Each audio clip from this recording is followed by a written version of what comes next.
Welcome to the Deep Dive. We're taking a deep dive today into debt and financial regulations in Greece. We've got a bunch of sources on this, and wow, it's complicated. It is definitely complex, yeah. But we're here to help you understand it all. So we're going to focus on what borrowers need to know. Things like, are homes really protected? Do those government assistance programs really work? And what about these funds and services everyone's talking about? Sounds like we have a lot to cover. Let's start with something that's really important to a lot of people. This idea that your home, your primary residence, can't be touched if you have money problems. The sources talk about the Katseli Law 3869-2010, and it seems like people think that law means their home is safe. Is that true? Well, the Katseli law did protect primary residences, but that was then. Things have changed. The law's been changed a bunch of times, and honestly, that protection's pretty much gone. So what happened? Well, the banking system needed stability, and they needed to attract investors. But the result is homeowners can't assume their home is safe anymore. It's a real wake-up call. You gotta understand the risks. Wow, that changes everything. So if you can't pay your mortgage in Greece, your home isn't protected. Right. You have to meet very specific rules to be a vulnerable borrower. And even then, it's more like a delay. You might get to stay, pay rent, but someone else will probably end up owning it. So much for a safe haven. Greek homeowners need to know the rules have changed, that the risks are real. Exactly. And on top of the laws changing, there's those government assistance programs. The Greek government says they have 7 tools to help debtors, but do they really help? Okay, so the programs are there, Hmm. but it sounds like maybe they're not so great. Let me put it this way. They mostly work for debts owed to the government, like taxes or Social Security. But when it comes to private debts, like bank loans or from these funds we'll talk about, well, they don't work as well. So someone struggling with a bank loan won't get much help from these programs. That's usually how it goes. The thing is, these programs, they only really work if it's not worth it for the lender to try and collect the money the usual way. Like if you don't have much that they could take if you lost your home, then maybe the program could help the lender and borrower agree to something. So these programs only help if the lender's not going to make much money anyway. What if the lender can't get their money, like by taking assets? Can these programs stop them? Probably not. This is where you see the problems with these programs. They're not a magic solution. They don't always work. You got to be realistic about what they can actually do. Okay, so we can't just rely on government programs. Hmm. But what about these funds and services? What are they and why should our listener care? Think of them as the new debt collectors. Funds are groups that buy debt, a lot of debt, often for much less than it's worth. And they want to make money by collecting on that debt. Services are the ones who actually do the work of collecting the money for the funds. So like a market for debt where these red loans are bought and sold. Exactly. And this market is a big deal in Greece now. But it's also kind of scary. We don't know much about how they work or the risks for borrowers. What kind of risks? Well, we don't really know who's running these funds or what they'll do to collect the debt. There are stories about them being really aggressive, pushing the limits of what's okay. That's not good.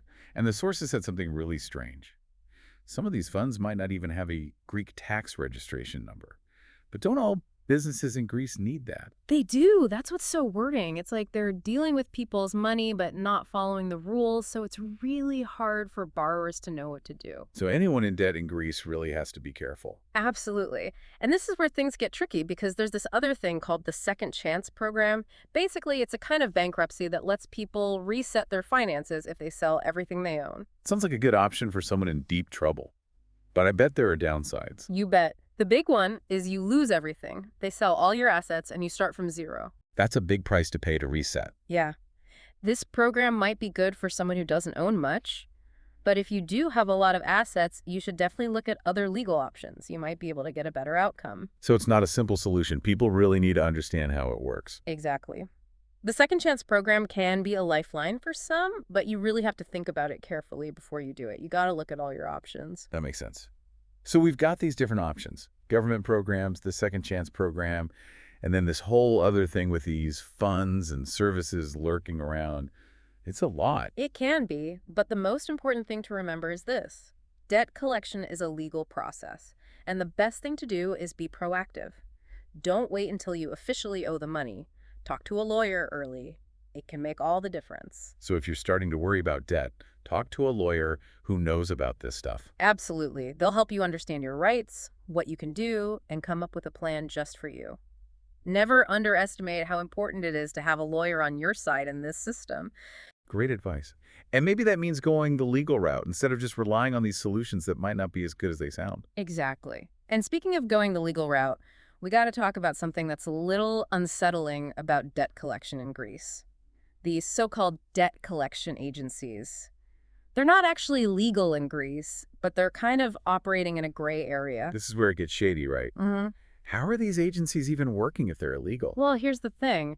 Some law firms, they act like they're these agencies. They use their legal power to do things that a real debt collection agency couldn't do. It's super confusing and scary for borrowers. They don't know who to trust or how to protect themselves. So they're pretending to be lawyers, but really they're just debt collectors. Exactly. And that makes it even harder for borrowers to know what's going on. One of the sources even told a story about a family being harassed by debt collectors at a funeral. Yeah, and it just shows how far these firms might go. It's awful. They prey on people when they're at their most vulnerable. That's just awful. It makes you realize how much damage these practices can do. So what can people do if they're being harassed like that? Can they just fight back? Of course they can fight back. You have options. You can sue these firms, report them to the Bar Association, even go to the police.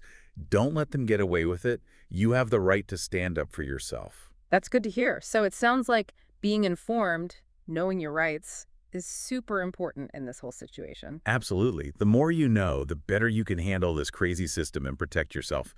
But let's face it, not everyone has time to learn all the laws about debt collection. True. So what's the most important advice you can give our listener? Don't try to do this alone. Find a lawyer who knows about debt defense. They can help you understand what you can do and create a plan that works for you. So it's like seeing a doctor when you're sick. Seeing a lawyer when you're dealing with debt is just the smart thing to do. Exactly. They'll be there to help you, guide you, and protect you in a system that often feels unfair to borrowers. This whole conversation's been really eye-opening. It's like we've uncovered a whole hidden world. And most importantly, we've given our listeners the information and tools they need to handle this stuff. Totally agree. Remember, you're not alone, and there's help out there. Welcome back to the Deep Dive. We've been talking about how tough it is to deal with debt in Greece. And it seems like understanding who you're dealing with is super important. We talked about these funds buying up debt for cheap, but how does that work? They want to make money, right? Oh, yeah, definitely. And they got the debt for so cheap that even if they get a little bit back, they make a huge profit.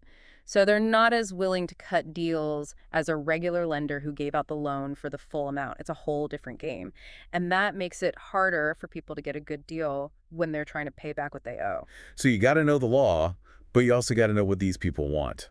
Seems like that could cause problems. What if someone just can't pay, even with those government programs or the second chance thing? That's when the legal stuff really matters. And that's when you need a good lawyer on your side. The sources you sent, they suggest that these funds and services, they don't always play fair, and things can get ugly fast. So even if you're trying your best to take care of your debt, they could still come after you. That's scary. Yeah, it is. People have said that these funds use tactics that are almost illegal. Constant phone calls, letters threatening lawsuits, even showing up at your house or work. They just want to scare you into paying, even if you can't afford it. And those fake debt collection agencies, remember them? They make things worse. They act like law firms, but they're just bullies trying to get money. Sounds like a nightmare. It's good to know there are ways to fight back. But it's sad to think that even people who are trying to do the right thing can get treated like this. It's really tough, but don't forget, you're not alone. And you can protect yourself, keep track of everything. Calls, letters, emails, even if they come to your house. Write it all down. That can be really important if you have to go to court. So don't ignore those calls or throw away those letters. Keep everything. You got it. You never know what might be important later. And if they're harassing you, stand up for yourself. Ask for proof of the debt. Ask who gave them the right to collect it and tell them to only contact you in writing. So knowledge is power. What else can you do if they just won't stop? If they keep harassing you, complain to the Hellenic Data Protection Authority. They're the ones who deal with privacy and protecting consumers in Greece. They can investigate and stop these guys if they're breaking the law. Good to know. So it sounds like the most important thing is to be informed and know your rights. Exactly. The more you know, the better you can handle this mess and stay safe. But let's be honest. Who has time to become an expert on debt collection? Yeah, you're right. So what's the simplest, best advice you can give our listener? Get a lawyer. Find a lawyer who specializes in debt and knows how to fight these guys. Like seeing a doctor when you're sick. Mm. If you're in debt trouble, seeing a lawyer is just common sense. Exactly. They'll be your champion. They'll help you figure things out and protect you in this system that can feel rigged against you. This has been so informative. We're really exposing how this hidden system works. And most importantly, we're giving our listeners the knowledge and tools they need to fight back. Absolutely. Remember, you're not alone, and there are people who can help you. We've talked a lot about personal debt, but there's also the debt the government owes, right? Sovereign debt. Right. Greece has had some major problems with that lately. And those decisions the government makes, they can affect everyone. It's all connected. Government policies, financial rules, even what's happening in the world economy, it all has an impact. So even if you manage to get your own finances in order, these bigger forces can still mess things up. That's the truth. It's all connected. Makes you think. So while you're taking care of your own money, you got to keep an eye on the bigger picture too. Absolutely. Stay informed, stay involved, and keep learning. We've really dug into this whole debt situation in Greece. And it seems like one of the biggest takeaways is the importance of just understanding money. Like, yeah, there's laws and stuff, but people need to know how to handle their own finances. Absolutely. They say an ounce of prevention is worth a pound of cure. If people understand personal finance, they can make better choices and avoid getting into debt in the first place. So let's talk about some practical stuff. We don't have to get super detailed, but are there some basic things everyone should know? Definitely. First off, budgeting. I know, it's not very exciting, but knowing where your money goes is so important. Budgeting. I get it. Not the most fun thing, but you're saying it's really the most important thing. It really is. It's all about being in control. When you know what's going on with your money, you can make smart choices about saving, investing, and dealing with debt. So budgeting first. What else? Saving. Even if you can only save a little bit, it adds up over time. Build an emergency fund for unexpected expenses so you don't have to use credit cards or take out loans when something happens. That emergency fund can really help. Keeps those little problems from turning into big debt problems. Speaking of credit cards, they can be so helpful, but also dangerous. How can people use them without getting into trouble? Credit cards are great for convenience, but those interest rates can really get you. Pay off the entire balance every month so you don't get stuck paying interest. It's easy to just make the minimum payment, but that's how you get stuck, right? Exactly. You'll never get ahead that way. And sometimes, even when you try your best, things can go wrong. If you're having trouble, don't be afraid to ask for help. There are good financial advisors out there. So just like we said about getting a lawyer, getting good financial advice can make all the difference. It's like having a coach to help you make good financial choices. Exactly. And remember, learning about money is a lifelong thing. You're always learning, adapting, and making new choices. This deep dive has taken us all over the world of debt in Greece. And I think we've given our listeners some valuable information. What are your final thoughts as we wrap up? Debt and financial stuff can seem really scary, but it doesn't have to be. If you learn about it, know your rights, and get good advice, you can handle it and reach your goals. Well said. And remember, you're in control of your money future. Ask questions, get help if you need it, and make decisions that work for you. Thanks for joining us on the Deep Dive. We hope this was helpful and gave you the power to take charge of your finances. Until next time, keep exploring, keep learning, and stay financially savvy.